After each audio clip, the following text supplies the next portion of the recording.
Time to get back in the barn.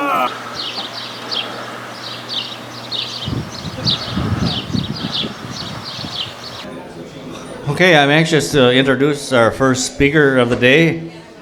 As you know, Peacestock always has timely topics, and this year is no different. The cost of war, militarism, where they talk about another $54 billion per year spent on militarism, and we argue about how we're going to pay for health care and education and infrastructure. But we need to open up the discussion and get more people talking about this, and I hope Peacestock does that. And we have the perfect speaker for this, Jack Nelson-Pallmeyer.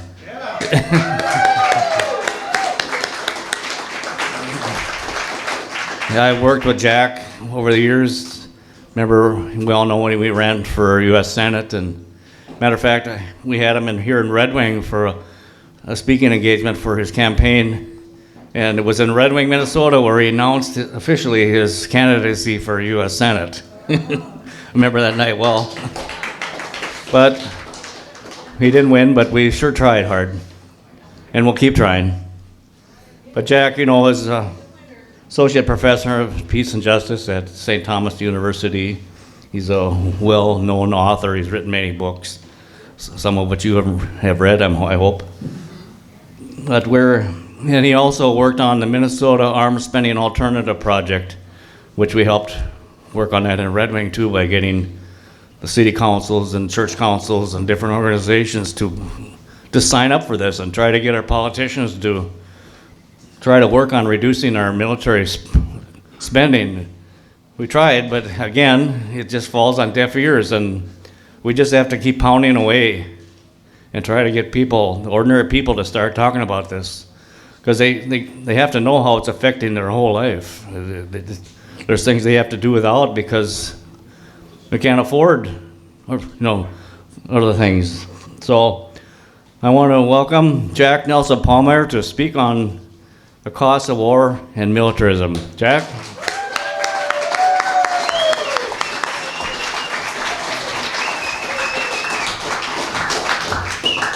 Well, I'd like to begin there. I'd like to begin just by, can you hear me okay? Okay. Just by saying I am always really, really honored to be asked to do anything with Veterans for Peace. That there are many of you in this room are people I have tremendous respect for. And again, I feel honored to be asked, and I'm really happy to be here with you. So I titled my talk today, The Permanent Warfare State. Where are we? How did we get here? And how can we change course? So I'd like to begin with two sentences and an observation that are meant to kind of establish a framework for how we discuss that we've become a permanent warfare state. And the first sentence is a really controversial one, a humbling one, and I think a potentially really liberating one. And it reads this: the United States has no moral authority or unique calling, no economic capacity, no effective military means, and no security need that justifies embracing permanent war, invading, occupying, and bombing other nations, or continuing wasteful military spending. I'm going to read that one more time, and what I'm going to do and shape my talk around is examining each of these four claims that I'm making in this statement. The United States has no moral authority or unique calling, no economic capacity, no effective military means, and no security need that justifies the permanent warfare state. The second sentence that I would like to lift up names a very, very simple truth that I think we need to articulate over and over and over very forcefully. And that reads this: there are solutions, but not military solutions, to most of the problems that we face. So there are solutions, but there just aren't military solutions. Stated another way, there are solutions to most of the problems we face, but it will be nearly impossible to solve our social and economic problems until we dismantle the permanent warfare state. That's what stands in the way. And then my opening observation is just a reflection on MLK, and especially his profound speech against militarism and war from April 4th, 1967. So here are just some actually opening observations based on him. He was right when he said that the hopes of the poor were shattered and broken because of a society gone mad on war. He was right when he said that America would never invest the necessary funds to end poverty so long as military adventures continued to draw people and skills and money like some demonic, destructive suction tube. He was right when he noted that in Vietnam, the U.S. had once again fallen victim to the deadly Western arrogance that poisons the international atmosphere. He was right in naming an essential truth that very, very few Americans are willing to even consider, namely that the United States is the greatest purveyor of violence in the world. That's his words. He was right when he warned that a nation that continues year after year to spend more on its military than on social uplift is approaching spiritual death. He was right when he noted that Vietnam was but a symptom of a far deeper malady within the American spirit, and if we ignore this sobering reality, we will find ourselves organizing against other wars for the next generation. And he was right when he understood that meaningful change in public policies, structures, and systems that perpetuate poverty and war would only be possible with what he called a radical revolution of values. So those are two initial statements that I'm trying to frame, and then these observations that I would ask us to keep in mind, because I think they are so profoundly on target. So I want to examine each of the four claims that I make in that opening statement. The first is no moral authority or unique calling. Unfortunately, most Americans continue to embrace the mythology of American exceptionalism. This is evidenced by the fact that almost every politician, other than the one we heard from this morning, almost every mainstream politician invokes American exceptionalism without exception when they are running for higher public office. What concerns me are the many ways in which this mythology of American exceptionalism undergirds, reinforces, and justifies the permanent warfare state. And before offering specific examples of the troubling and destructive relationship between American exceptionalism and the permanent warfare state, I want to call your attention to what I think is a really, really important distinction, in language. And the distinction is between militarism, right, and militarization. And I think we oftentimes use these words interchangeably, but I would ask you to hang in here with me when I try to make a case that it's important for us to distinguish between them and to understand the relationship of militarism to militarization. Okay, that sounds a little abstract. I'll be very specific. Militarism is a belief system. Militarism is a belief system in the usefulness of violence. Military violence. Militarism is a belief system that reinforces the idea that warfare works, that military violence works, that it saves, that it keeps us safe, that it solves problems, that it offers a way, and in fact, in the mythology, oftentimes offers the only way to respond to a series of crises and problems. So at the heart of militarism, which functions as a religion in the United States, is this belief system that violence is effective and that the mission of our soldiers is noble. Okay? So you get the idea. I'm making the claim here that functionally, the dominant religion in the United States today is actually militarism. This belief system in the usefulness of violence. Well, if that's what militarism is, then what's militarization?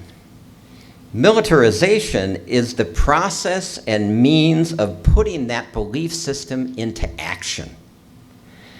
Militarism translates or expresses that belief system into actual military policies and priorities.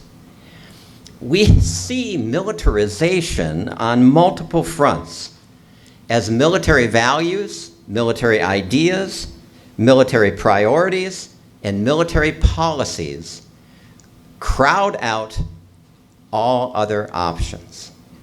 So let me give you a little bit of a laundry list of some of the examples that we see in the permanent warfare state in the United States of militarization, where the belief system and the usefulness of military violence is finding expression in policies.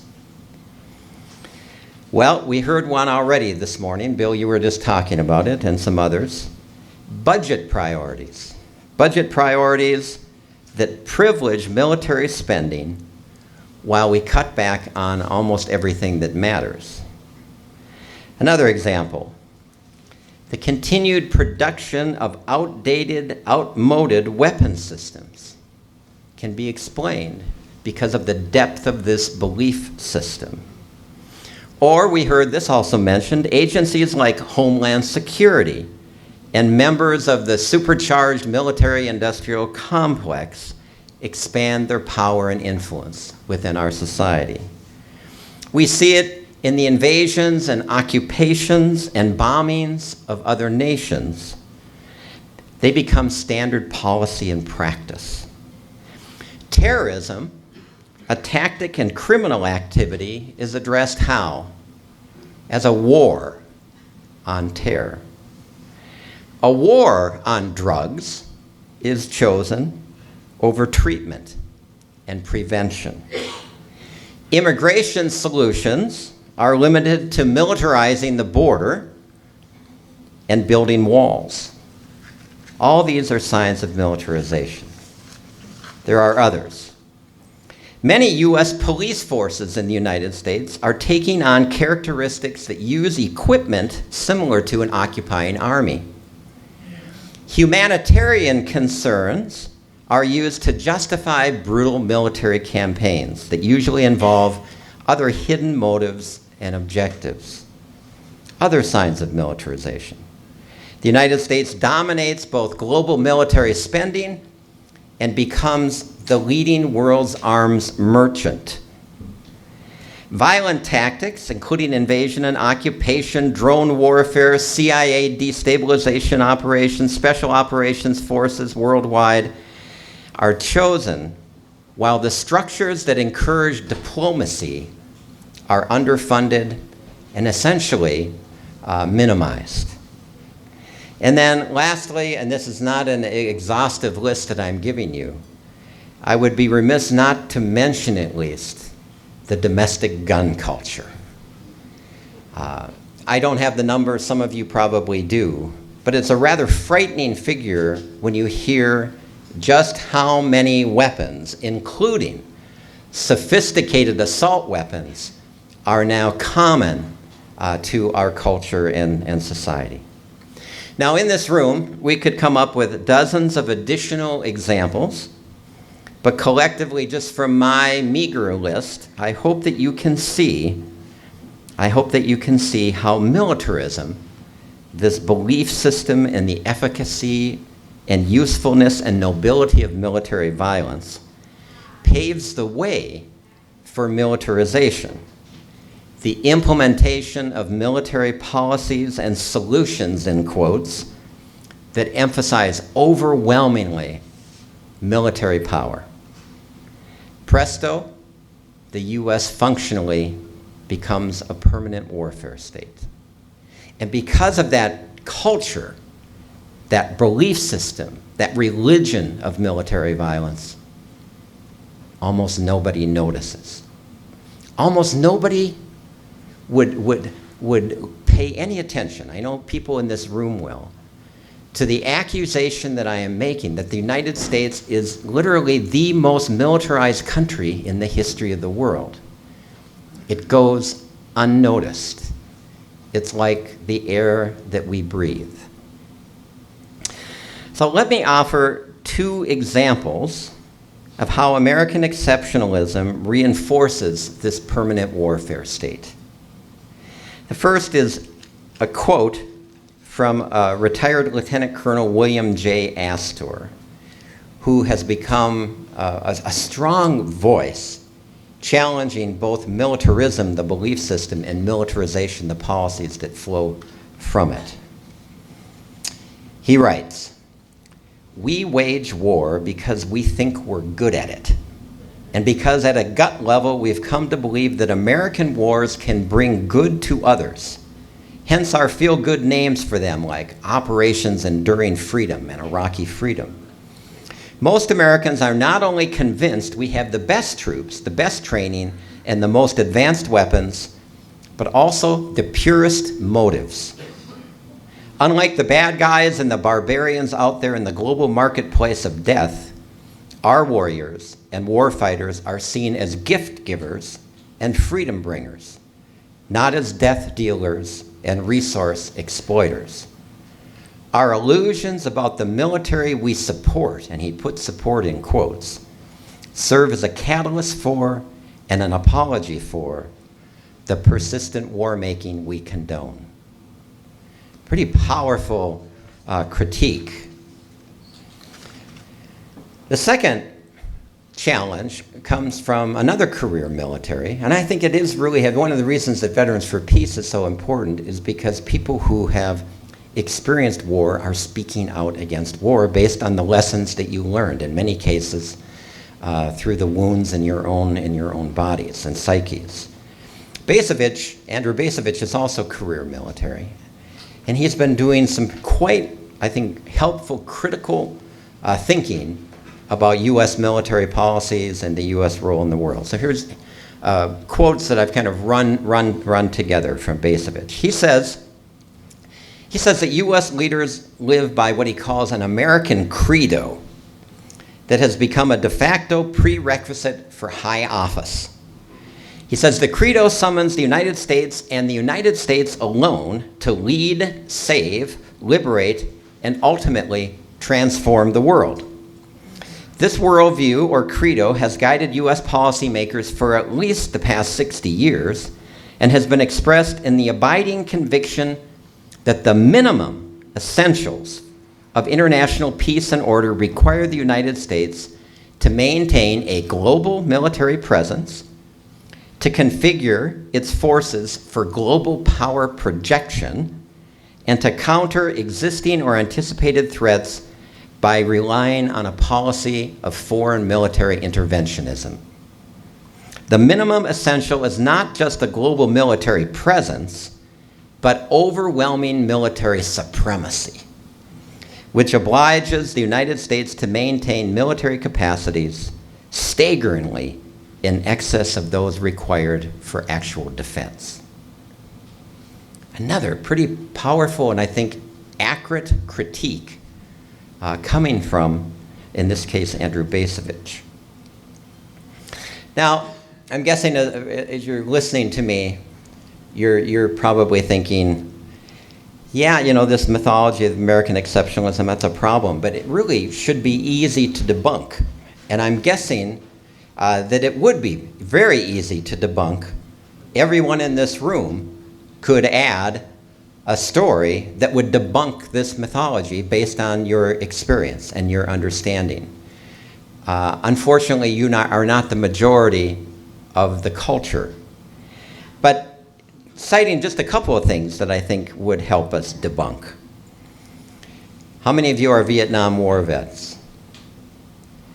Pretty easy to debunk this mythology based on your experience and the actual conduct and practices and intentions of that war. I think of Marv Davidoff as I was putting this section together, and his life, first of all, but also his appearance in that really, really powerful film that many of you have seen, Bombies, where we learn about the so-called secret bombing of Laos, in which the United States dropped more bombs on Laos than it did on Japan and Germany during World War II, all without the knowledge of the U.S. Congress, apparently. And if you look at the hundreds of thousands of people, the millions of people displaced, the many, many thousands killed, I show that film to my students, and I overheard several of them walking out of the class that day this spring saying, "Worst country ever." Worst country ever. It's when we give students and others an opportunity to think critically, many people will do so. At least I'm finding that with my students. So just even showing the film Bombies is a way of shattering some of that mythology around American exceptionalism. But we can also point to the CIA overthrow of numerous governments, including in Guatemala and Iran and elsewhere. I've written elsewhere about how following World War II, the principal strategy of the United States following World War II was to set up dictatorships in so-called third world countries all over the world as a way of exercising influence and maintaining control and dominance. Doesn't exactly fit the mythology of American exceptionalism. Then there was, in my own experience, the U.S. support for the Nicaraguan Contras, a terrorist army. And I lived in Nicaragua during some of those war years. And I can tell you it was really, really painful as an American citizen, even one who was reasonably well informed about some of the problems with U.S. exceptionalism and U.S. policies. To be on the ground in a place where other Europeans were building schools only to have them burned down, where cooperatives were being formed giving farmers access to land for the first time, were under brutal attack, and to know that the US CIA was handing out knives and instructions on how to assassinate healthcare workers, teachers, and others. Doesn't really fit very well with the idea of American exceptionalism. More recently, we have the disastrous invasions and occupations of Afghanistan, Iraq, and as the list on that yellow sheet calling us to attend a protest coming up on the 22nd, we have a fairly lengthy list of nations where the United States is engaged in brutal wars that end up creating millions of refugees and lots of other problems. I want to offer just one other personal example as I was putting this together. I don't know how many of you remember the name from El Salvador, Herbert Anaya. Is that a name that rings a bell with anyone? Herbert Anaya, I met Herbert Anaya in June of 1987 in El Salvador. He was the head of the non-governmental Human Rights Commission in El Salvador. This is not I'm assuming that most of you haven't, but did any of you ever read the book that I wrote called War Against the Poor? One, I see two hands, three hands. I think it would be worth a rereading. I picked it up for the first time this week in preparation for this talk because out of the blue, I got an unexpected email from the widow of Herbert Anaya and the daughter of Herbert Anaya. I met Herbert Anaya again in June of 1987. And I write about this in War Against the Poor. We had just come from the U.S. Embassy, and the U.S. Embassy was talking about all the wonderful things the United States was doing in El Salvador. We were promoting democracy, we were reining in the death squads, we were promoting human rights. It was a long list of cheery lies.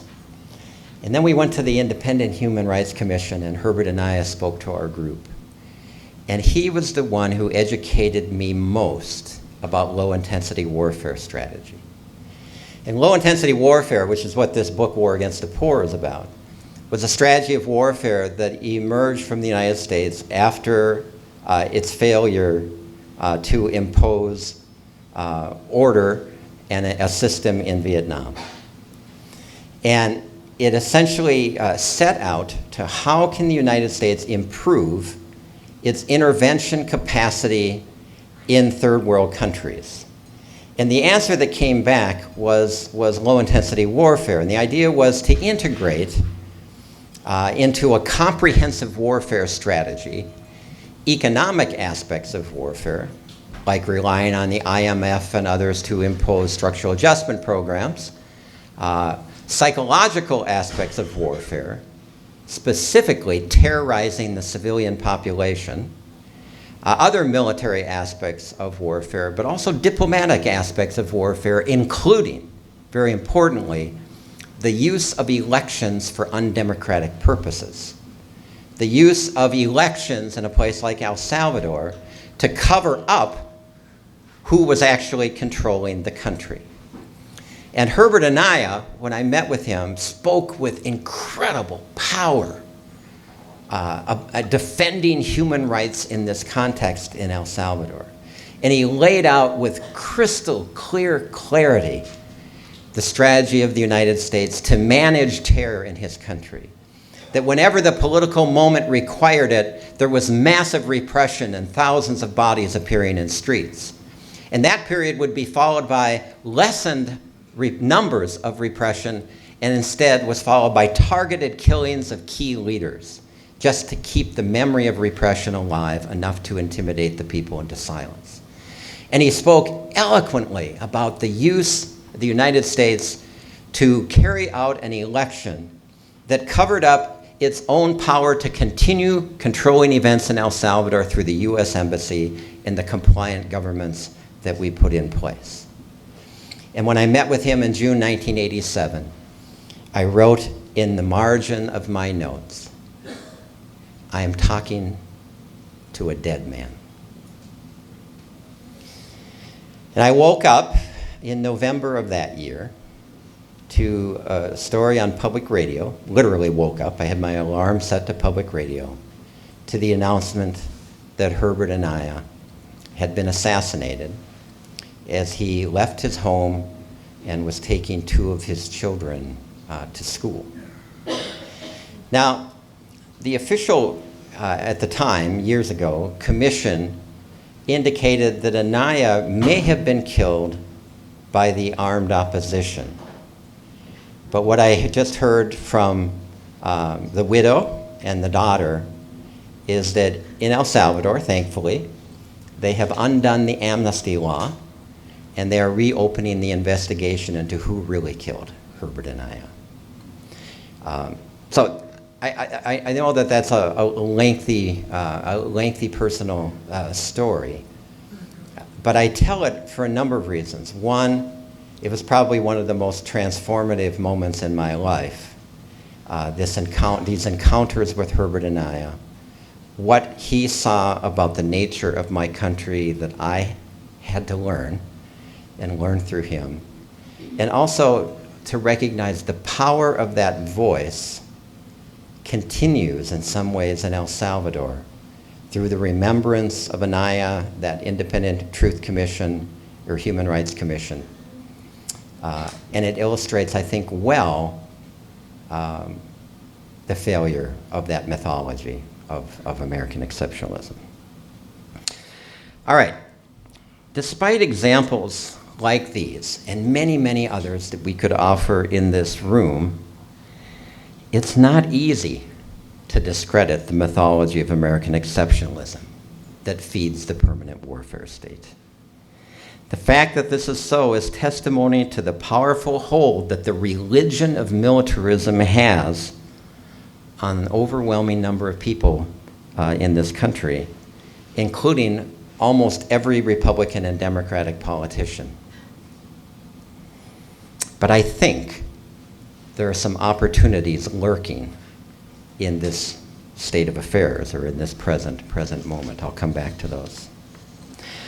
All right. Well, hopefully I probably didn't have to persuade you, but maybe I've given you some arguments that we can use when we hear American exceptionalism raised, which we do so frequently, about our moral superiority and our unique calling. All right, the second thing that I had in my sentence was no economic capacity. We do not have an economic capacity to be a militarized empire and to maintain a militarized permanent warfare state. Compared to other developed nations in the world, the United States has poorer outcomes in every single measure of social well-being. If it's life expectancy, if it's infant mortality, we're worse. If it's child poverty or poverty rates in general, we have greater inequality, we have far weaker social safety nets, we have crumbling infrastructure. We live in one of the most unequal of all societies. I mean all societies, including third world kleptocracies. We're right up there. More than, by the way, I was one of the few people who thought Donald Trump was going to win. And I can tell you why I thought he was going to win after a while. But one of the reasons why was when I heard that 60% of Americans, according to a recent poll, said that they could not handle or afford a $500 unexpected bill, that would throw their lives into turmoil. 60%. Nearly all of these issues that I've just named, and I could name many more, are traceable in large measure to the militarization of our budget. Congress this year devotes 54 cents out of every dollar in the budget that it controls, the discretionary budget, to war making. Think about that. We elect members to Congress. Congress gets to determine the budget. The president submits a budget, but Congress is the one that makes decisions about the budget. And this year, 54 cents out of every dollar that they appropriate goes to war. Another 6% goes to veterans. So that means that 60% of the discretionary budget of the United States is devoted to war, and then the consequences, partial consequences of war. The Veterans Administration budget has tripled since 2001 as a result of how many soldiers have been impacted by the wars that we are sending them to fight. More than 2 million former military personnel have entered the VA system, literally flooding that system. Half of that 2 million have been awarded lifetime disability benefits, and 1 out of 7 have traumatic brain injuries. Now, some of you have heard me before, and I've always appreciated that you hear this from me, a non-veteran, and allow me to say it, and seemingly many of you agree with me when I say that shallow patriotism and this cheap veneration of troops is not a friend of soldiers. And that what I say is that U.S. soldiers are not dying for their country. They're dying because of the indifference of their countrymen and women who can't be bothered to pay attention to the reasons why we are sending people to war.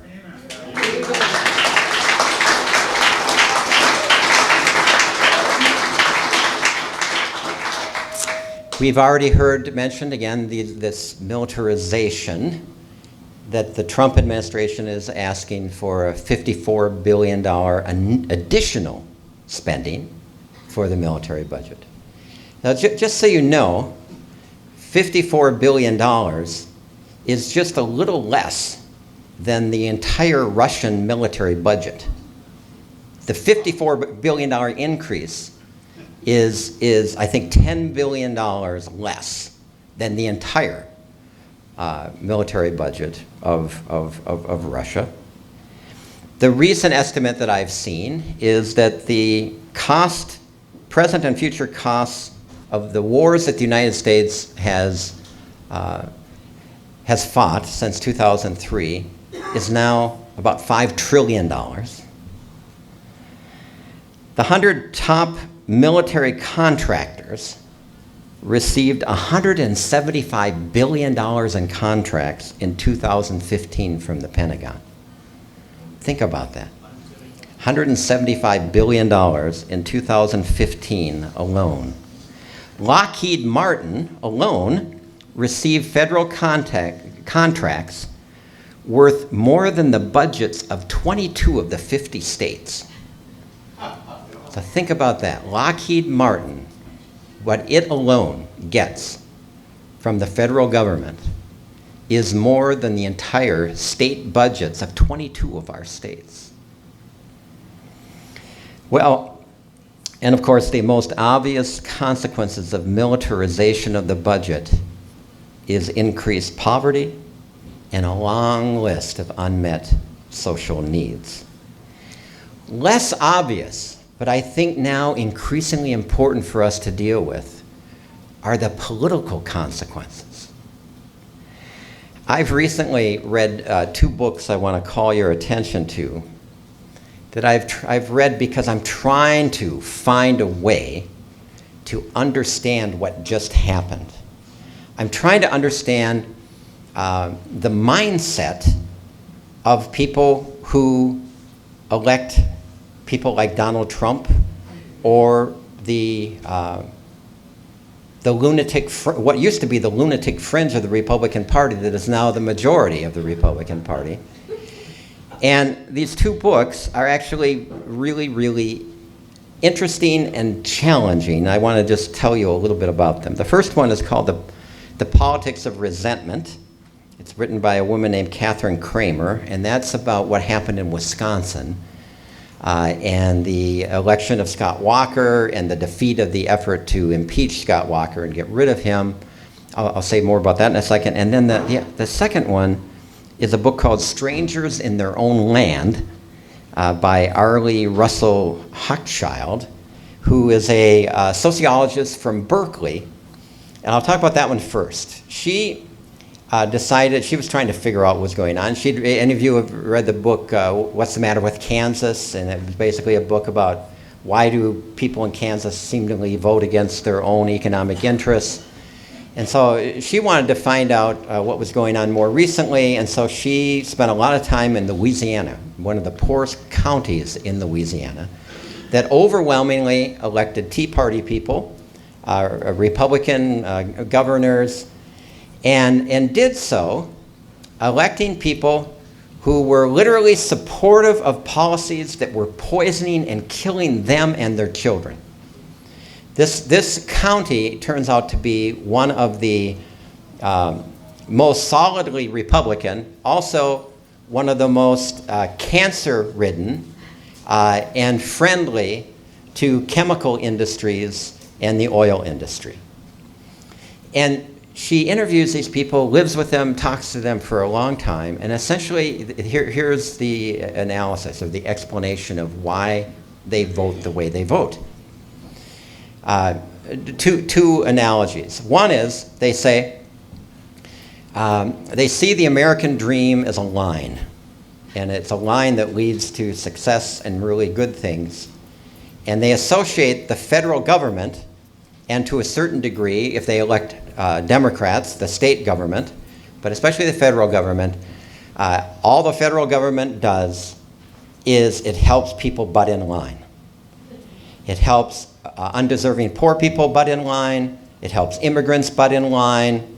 It helps gays and lesbians butt in line. It helps all kinds of people who are butting in line, and they resent it. They resent it to the point where when they're told, which is true, that over 40% of their budget comes from the federal government, their response is, we'd rather do without that money as long as none of that money, none of our taxes go to the undeserving poor. Wow. Where do you even begin?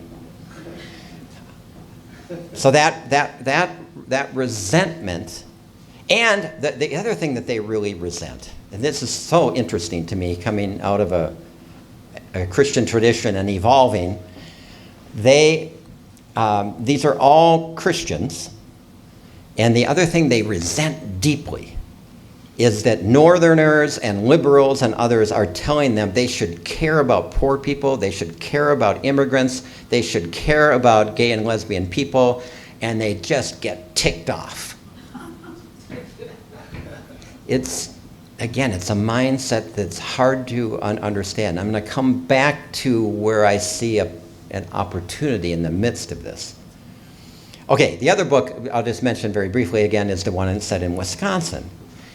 And there we add an interesting dimension, that not only is there this deep, deep, deep resentment of the undeserving poor and the idea that some of their taxes are going to help the undeserving poor, is now there's a new group on this list of undeserving: all public employees. And so public employees are resented because they have health care. Public employees are resented because they sometimes have decent jobs. Now, when I'm reading this, I'm thinking, great, you should be resentful that if you don't have decent health care. You should be resentful if you have non-living wage jobs, or at least you can be frustrated.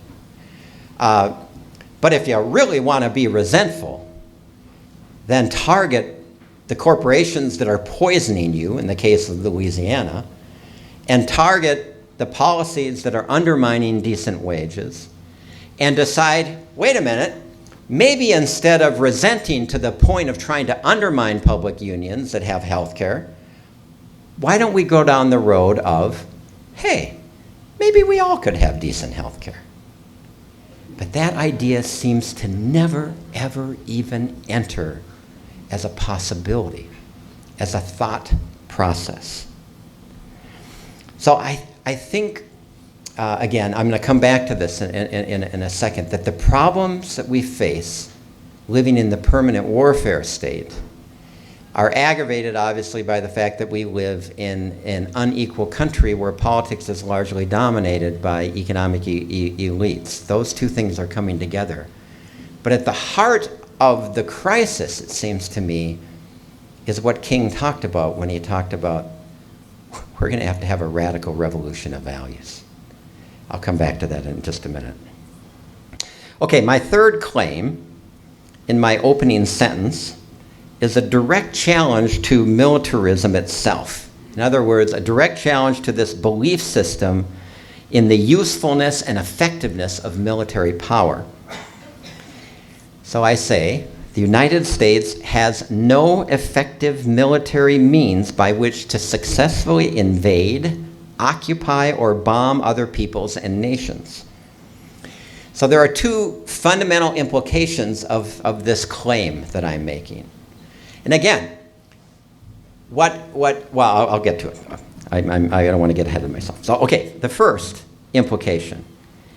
There are no military means by which you can solve problems that don't lend themselves to military solutions. There are no military solutions to climate change. There are no military solutions to the lack of Social Security.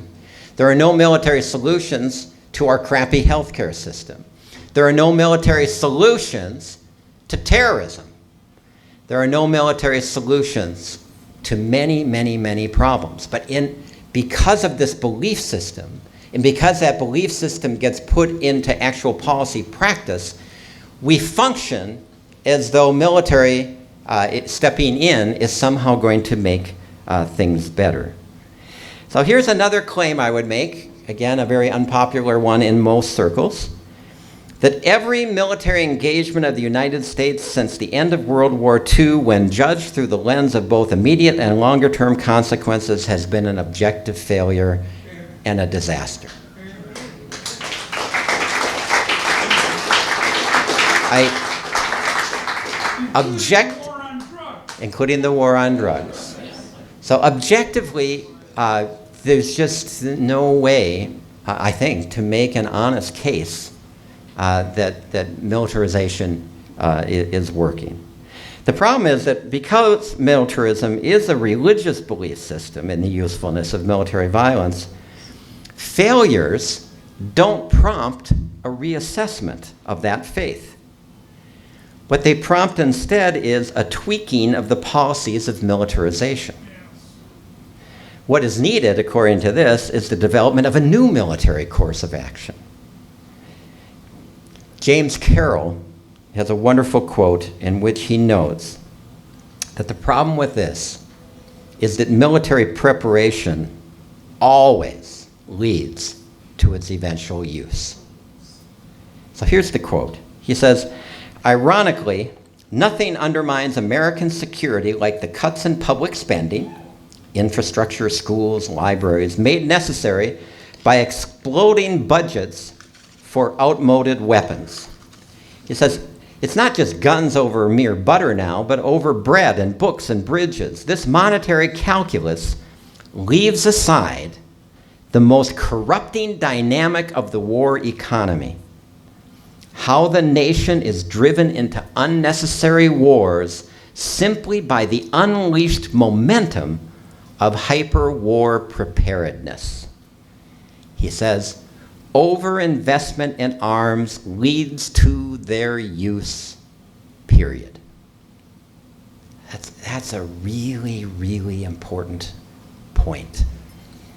That the problem isn't just that we're producing these things that are ineffective.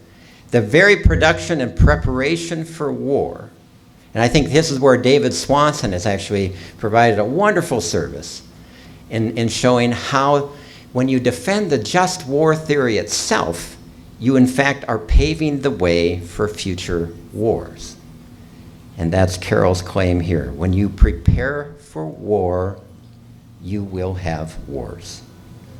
All right, the second implication of my claim that the U.S. has no effective military means is this. There's a pretty clear reason why those war policies fail. The United States doesn't achieve its objectives through aggressive deployment of military power because, despite lofty rhetoric to the contrary about noble purpose, the U.S. is usually pursuing imperial agendas through the use of its military power.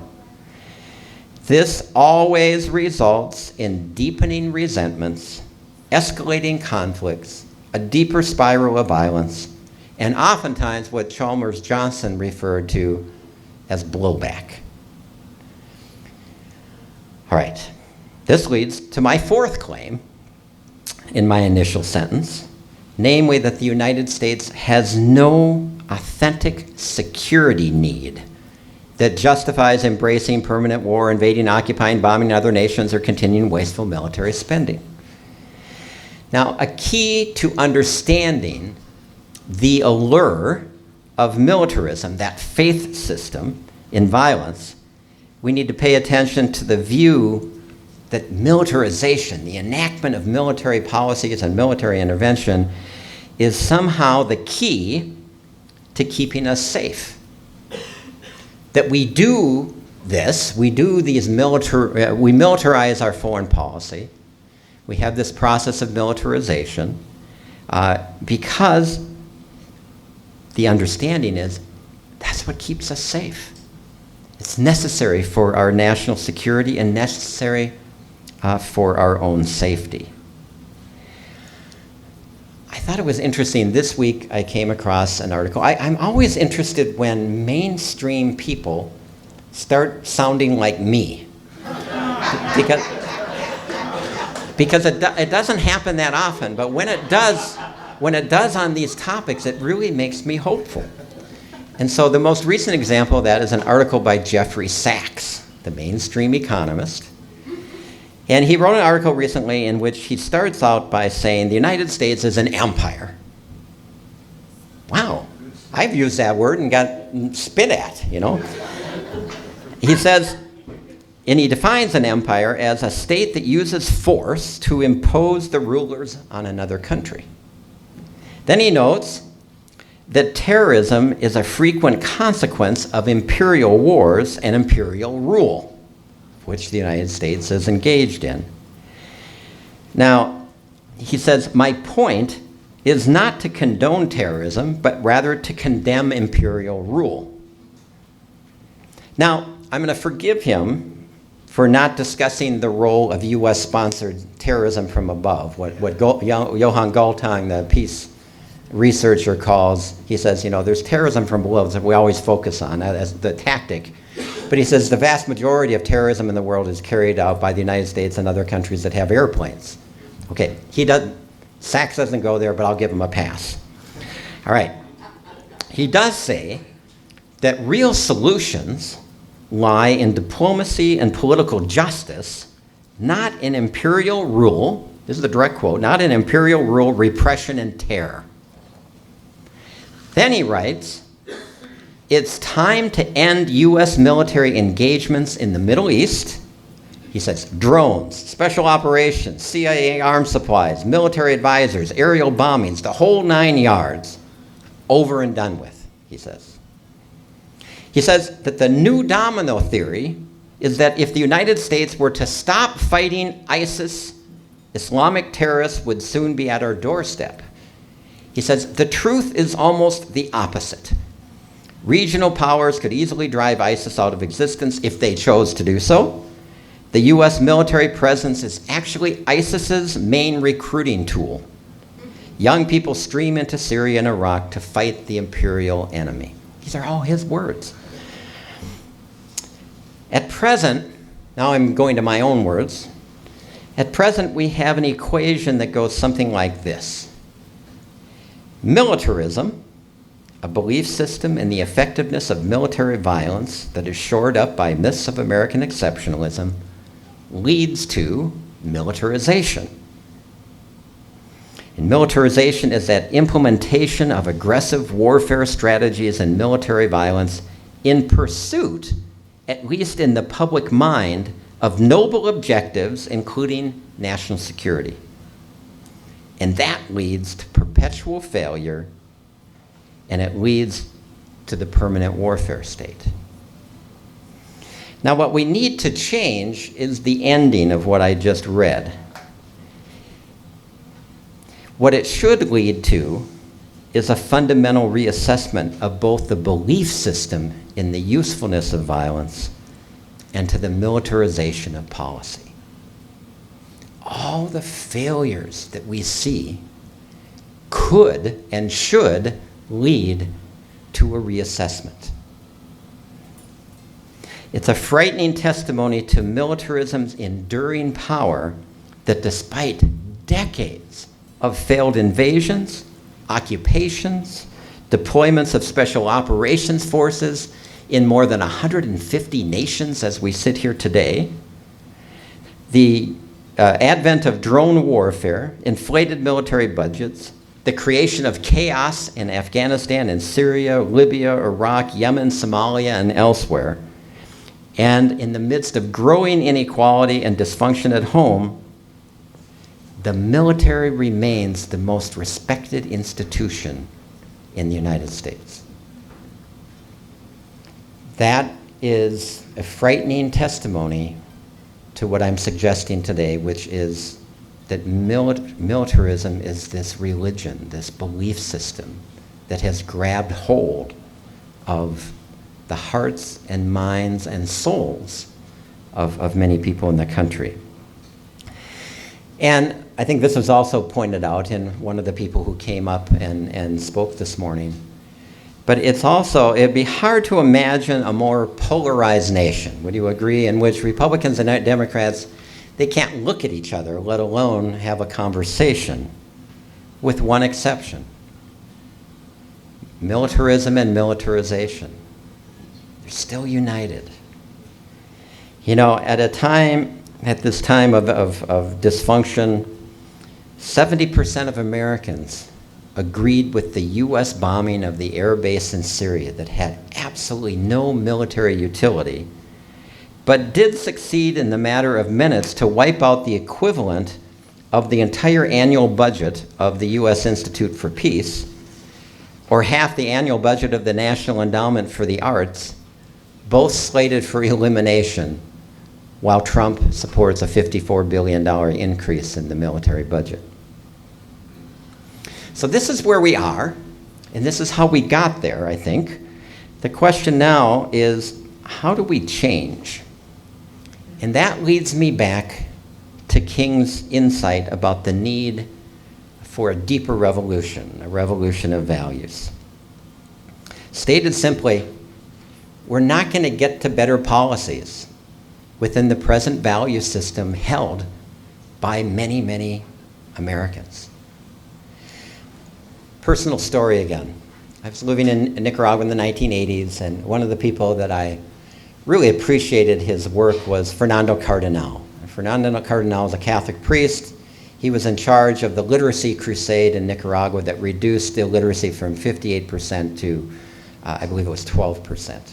And they sent young people all over the country, and the people would work with the people in the fields during the day and then teach people to read at night. And I was meeting with Cardinal with a group of U.S. citizens, and at the end of our time with him, he asked if there were anybody else or if he had anything else he wanted to share with this U.S. audience. And Cardinal surprised almost everyone in the room when he said, "Well, yeah, actually, I do have one more thing." He said, "I'm really worried about you." He said, "I'm worried about citizens of the United States who are living in a country that is capable of doing what the United States is doing in Nicaragua and Central America and all throughout Latin America.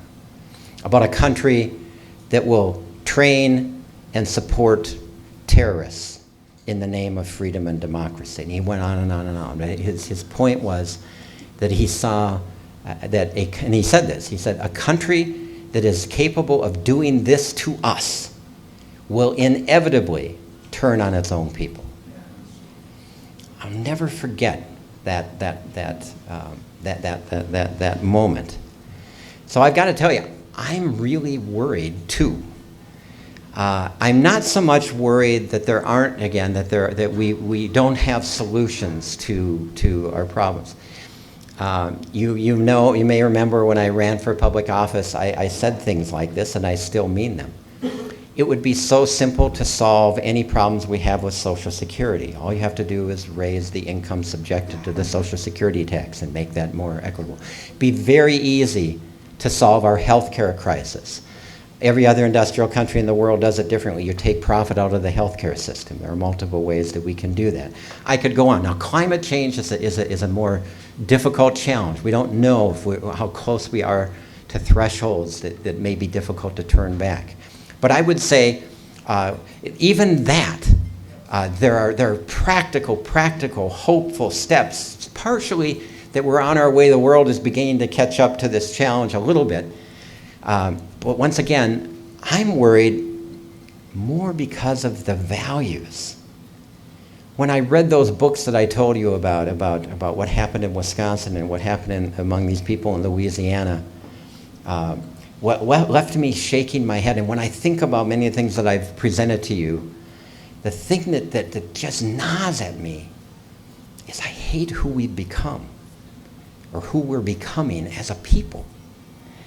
And so I worry about this combination of living without awareness in a permanent warfare state and living within a kleptocracy that cultivates fear and a politics of resentment is undermining our capacity to even envision an alternative future and to work towards what should be so obvious, to me at least, which is some sense of what common good would mean for ourselves and our society and our world.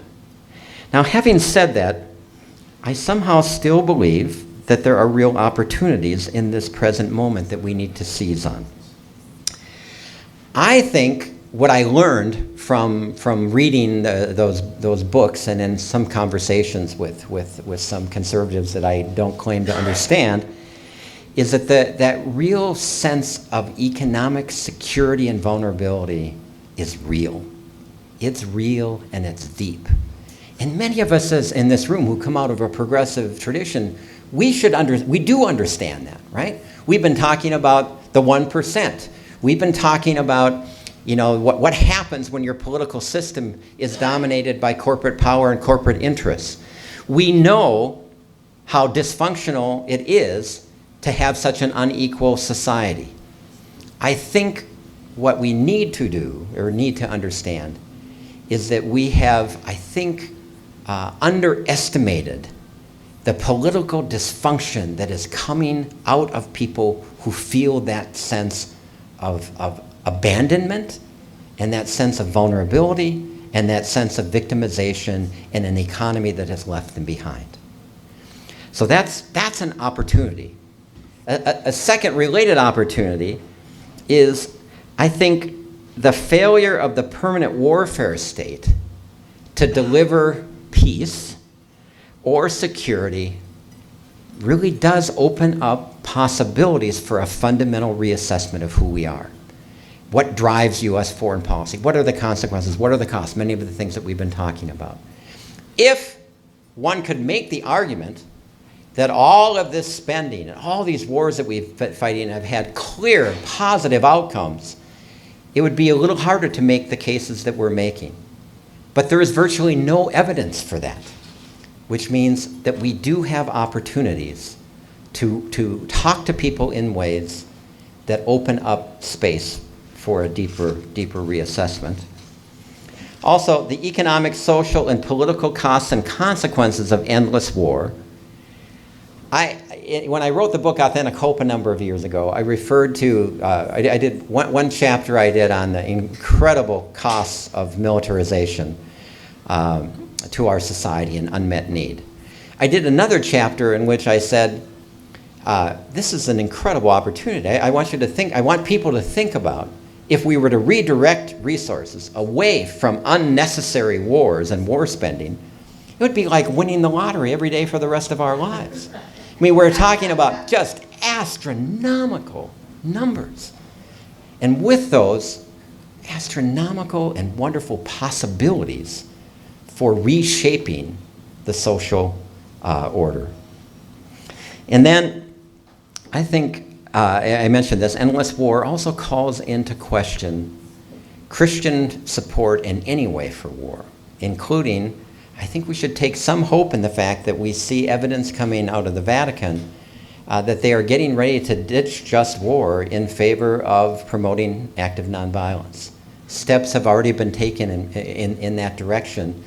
And I've been told that we can expect an encyclical coming out of Pope Francis that is going to make that argument fairly convincingly. We'll see if that happens.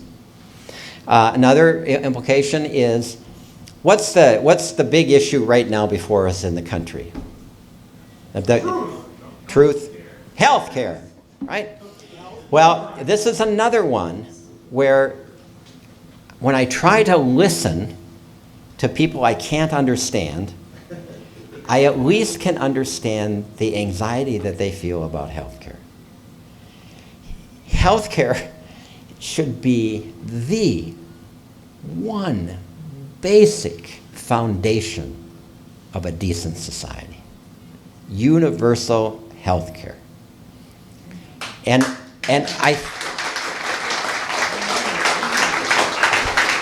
the temptation I have sometimes is to write off people that I disagree with as just being crazy and irrational. And there's parts of me that still feels that way, and they feel that way about me probably too. But one place that we have, I think, an incredible opportunity is around healthcare.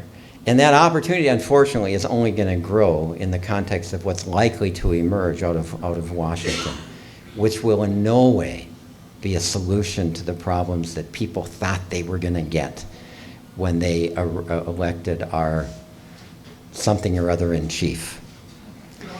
And then I think someone asked me what if anything I noticed at St. Thomas that was hopeful. And what I said to them was, the thing that I've noticed the most over the last 5 years is that I used to have students that would take this theology class that I teach once a year. And I probably had, about half the business students who attended that class thought climate change was a hoax. I have not run into any student that thinks climate change is a hoax. That's a really, in fact, I was stunned when I taught this course last September that every student that I had named that as the number one challenge that they saw the nation and the world. So this is another one of those depressing things, right? And yet there are opportunities there. So in short, this is going to be surprising. I doubt that I have ever before seen in my lifetime a better opportunity to build a movement of movements.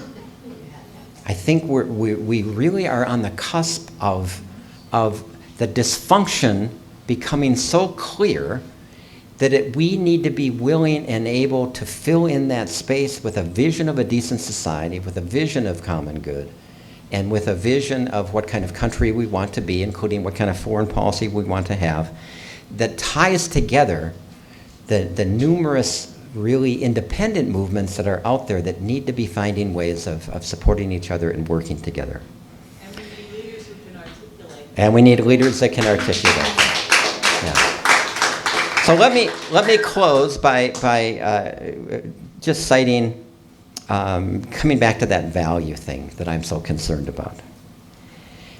This is a time when we model our vision of what kind of society we want to live in, that we need to be consistently doing so, in my view, in a value basis. And so this is a time that we emphasize in all that we do generosity.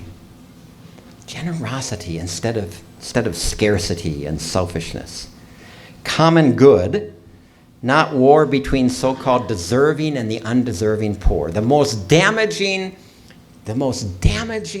image that we have, the most damaging idea that's out there is the idea of the deserving versus the undeserving poor. And we need to address that, and part of how we do that, I think, is by emphasizing our common humanity and common good. The language of we and us, not me alone. That's another thing that stands out in these books, is they're incredibly self-centered. Self-centered in terms of oneself, but also one's very small community, where I'll be compassionate towards my immediate neighbor who's dying of cancer because I'm indifferent to the social consequences of supporting corporations. That language needs to change. Empathy, building empathy and compassion, and modeling that again in our speech, in our work, and how we do things. Forgiveness, not blame. And a narrative of, and I would need to qualify this a little bit, but abundance, not scarcity.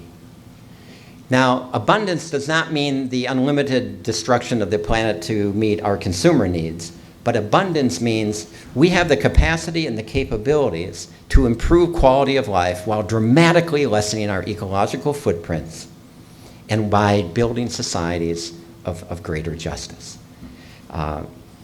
We've got to get out of the neoliberal model of austerity, austerity, austerity, not enough.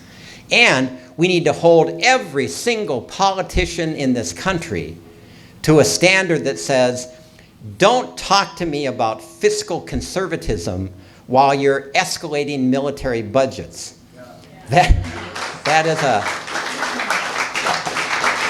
a contradiction we can no longer tolerate. Sustainability, resiliency, restoration, healing, not reckless exploitation, and diplomacy, discussion, negotiation, conflict transformation, nonviolence, and not endless war. Andrew Basovich, I'll close with this quote, says, "History will not judge kindly a people who find nothing amiss in the prospect of endless war, nor will it view with favor an electorate that delivers political power into the hands of leaders unable to envision any alternative to perpetual war." He says Americans need to reassert control over their destiny and abandon their imperial ambitions. Thank you.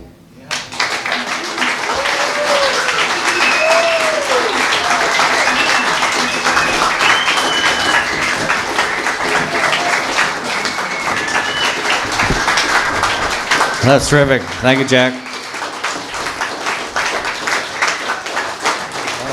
We were going to have you write your questions on index cards, but we failed to do that. But we only have time for 2 or 3 questions. Try to keep it short. We'll have you come up front and talk into a mic. Okay? While people are coming up, I was just handed a book by Joseph Stiglitz called The Price of Inequality. Other books similar to this are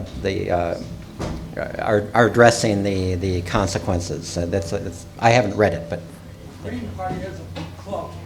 oh, Green Party is reading that as a book club. Yes, Mary.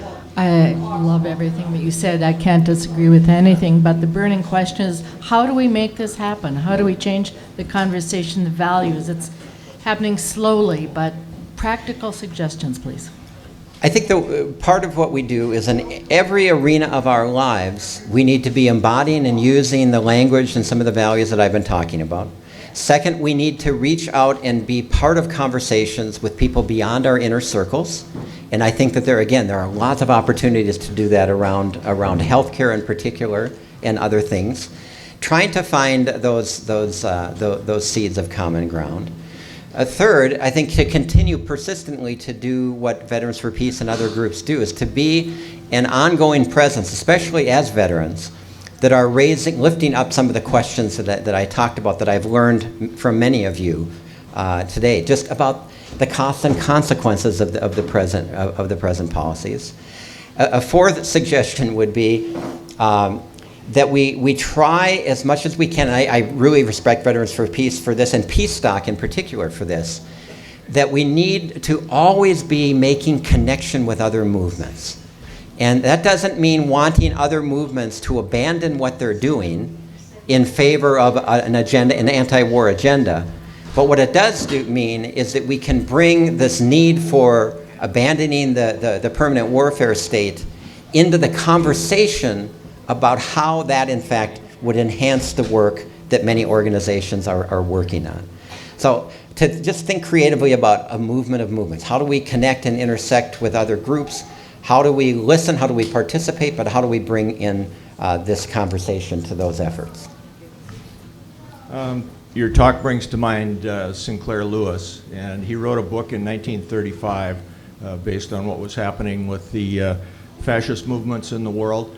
And his novel was fiction, but it was really based on a lot of reality, was It Can't Happen Here. Mm-hmm. And there was a movie production made based on that also. And it's interesting how 40, 50 years later, a lot of what he wrote about came to be in a lot of ways. We saw it in the 2000 election and the subsequent actions of the administration that came into power at that time. But for those who might not know, Sinclair Lewis is one of the favorite sons of Minnesota. So, but take a look at that. If you prefer fiction over nonfiction, it's an interesting story. I use his signature block that came to mind with your talk, that when fascism comes to America, it'll be wrapped in the flag and carrying the cross. So just a quick comment, and then we'll get to the next one. It really wasn't a question. I think it was just a point, and I think the point is that fascism can happen here. What I would say, just 2 things. One, again, reiterate what I've said, which is the problem of a permanent warfare state is the problem of Democrats and Republicans. It's been a bipartisan militarization. Both militarism and militarization are bipartisan. However, I think what is unique and different about the present moment, or an additional layer, is that we now have an absolute authoritarian and authoritarian party in power of all three branches of the U.S. government. That is a particularly dangerous situation. Also, ripe with lots of opportunities about a movement of movement being built. Yes. I like to hear that you think that the militarism is like a religion, but if you could couple that with the necessity of separating church and state, and when you have militarism followed like a religion,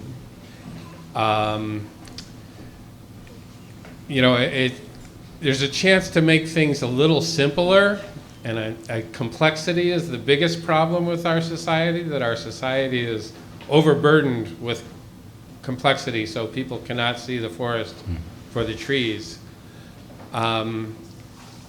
So the distinction between actuality and reality, people can have a religious reality. People believe that God talks to them and they operate in their own reality.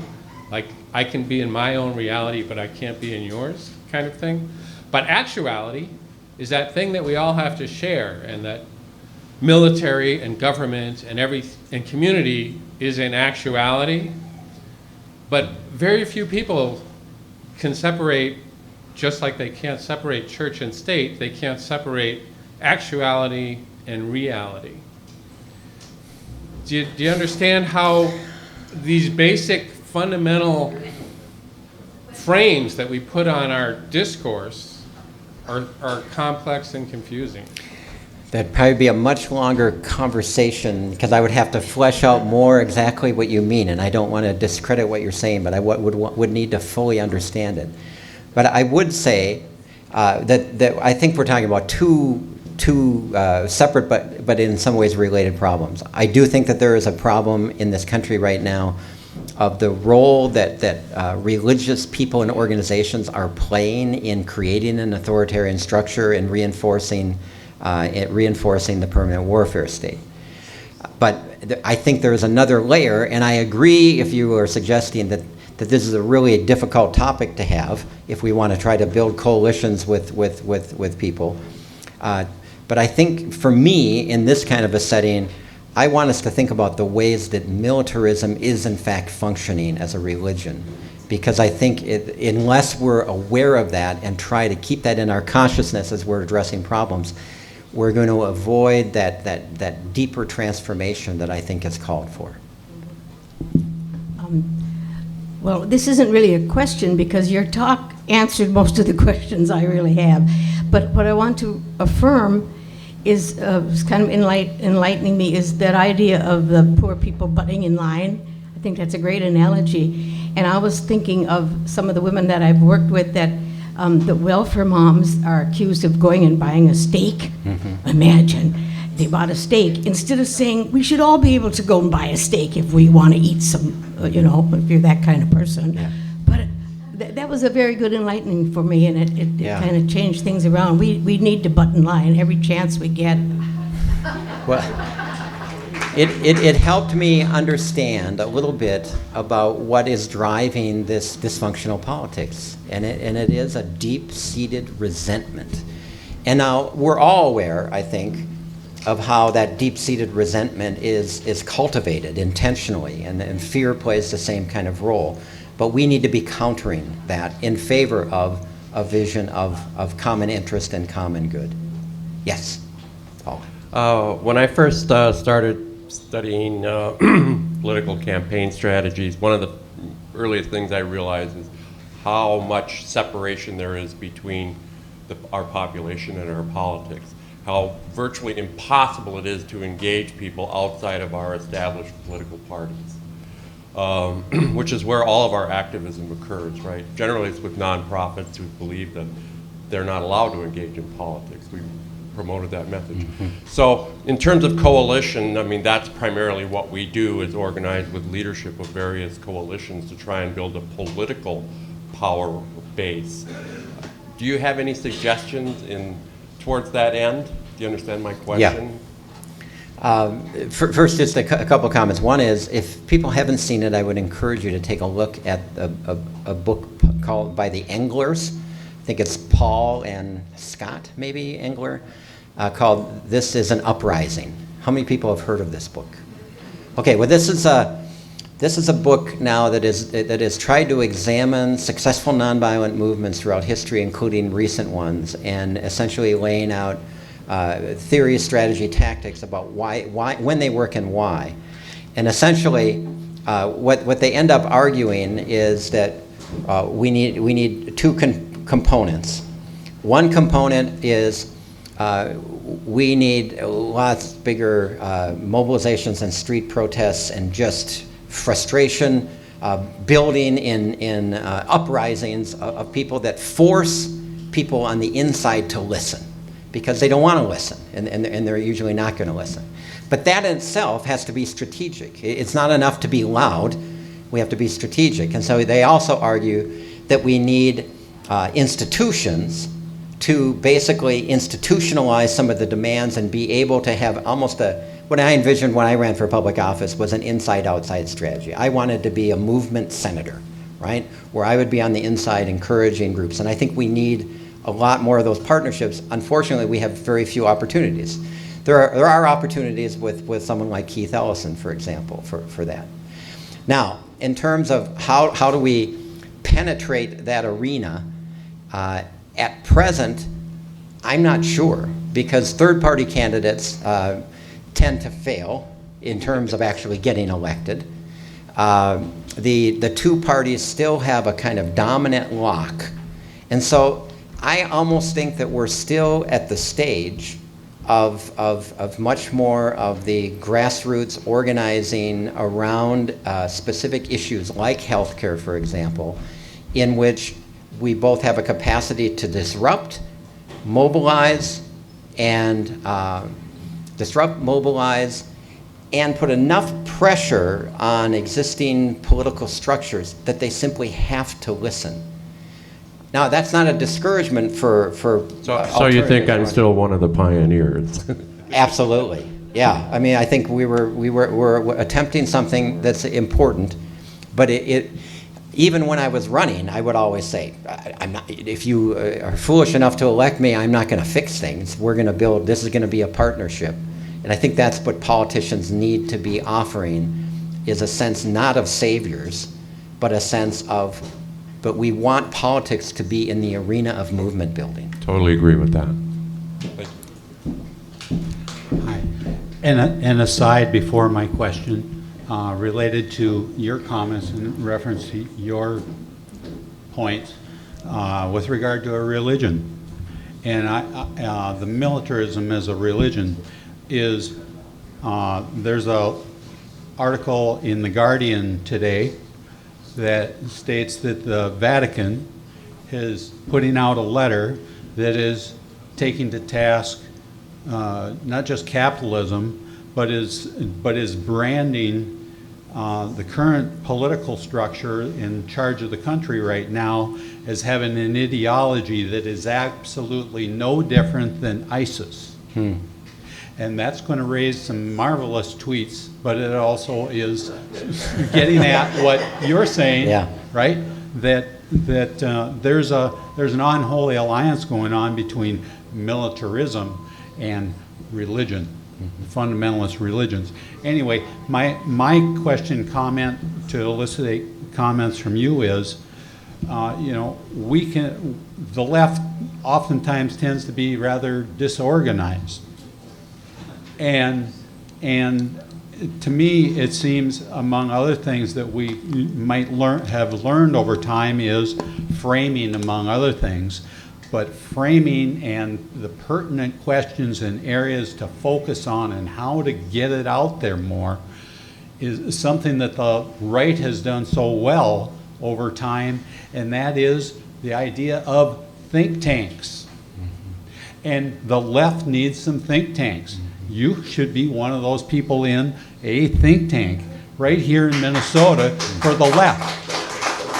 And that is one of the ways that the left is going to make its argument on a pervasive, ongoing basis that's really going to get out there, that we as people in the peace movement can take those things and run with them. Yeah, I really agree that that is really an important strategy. If you do an examination of how the Republican Party was taken over by the Tea Party and right-wing extremists, it was through a decades-long investment in college professors, in university programs, in a multiplicity of right-wing think tanks that have literally reframed and shaped the public debate. And we have a few groups like the Institute for Policy Studies on a national level, but we have really very few that have a strategic vision that says over the next 20 years we are going to reshape the public discourse in a way that moves politics in a progressive direction. So I think that would be a wonderful endeavor. It's going to need to be bankrolled, and I don't think the Koch brothers are on board, but we could check with them. But I really appreciate the comment. Dennis. Okay, thank you. Just seconding that point, and what occurred to me and shared with Bill, that I think you're a think tank unto yourself, and we all appreciate that. Among the many great points that you've made today, and I thank you for so many of them, one that really stuck with me was your point about speaking to congressional people about, don't talk to me about fiscal conservatism when you're raising military budgets as you are. That we would probably all do ourselves a favor. I'd like you to comment on our going back to what we're told Eisenhower wanted to call it originally, which was the Congressional Military-Industrial Complex. Yeah. And I appreciate your thoughts. Yeah. Again, I think Andrew Basovich has written actually really, really well about how the military-industrial congressional complex of Dwight Eisenhower's days is dwarfed by what we now see. But it's there, it's alive, and it's really, really compelling. And that's one of the reasons we have not only the inflated spending, but we also are producing all kinds of weapon systems that aren't needed because supposedly they are for jobs. Now again, from a think tank perspective, we have there are numbers of good studies that show that military spending is a horrible job creator. There's certainly a number of studies that show that raising the retirement age is absolutely unjust. It's a classist, racist thing to do because there are lots of people, usually people of color, who are dying before they ever collect a penny. And we have a jobs issue. So if we have a jobs issue, if that's what Congress people are raising, then we should be talking about peace conversion. Anyway, I think that the point about bringing up that relationship between these contractors, industries, the military branches themselves, and members of Congress who have incentives built into every congressional district has an incentive to support the collective military expenditure. All right, well, thank you very much. I know we need to move on. If I can just say one more thing. My intention had been to spend the whole day here. I'm supposed to be in Denver tomorrow night, and I was going to get up early and just drive all the way to Denver, and I started looking at how long that would take me. So I'm actually going to leave here about 12:30 and then get home, leave from there later this afternoon. So if anybody wants to talk to me, I'll be around till about 12:30, and then I'm going to have to hit the road. So anyway, thank you. Thank you, Jack. And we have another presentation for you, Jack. Steve McEwen has a presentation for you. Oh.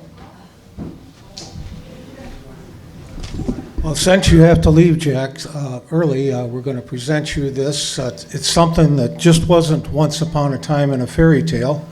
1928, a law was passed against war.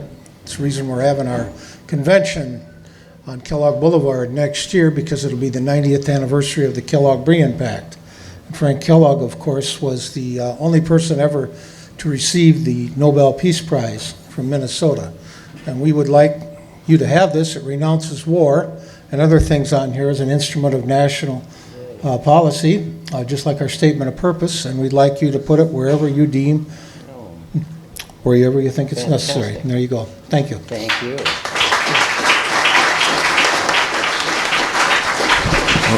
Thank you, Jack. Wish we had more time. Maybe we'll come back again sometime. Huh?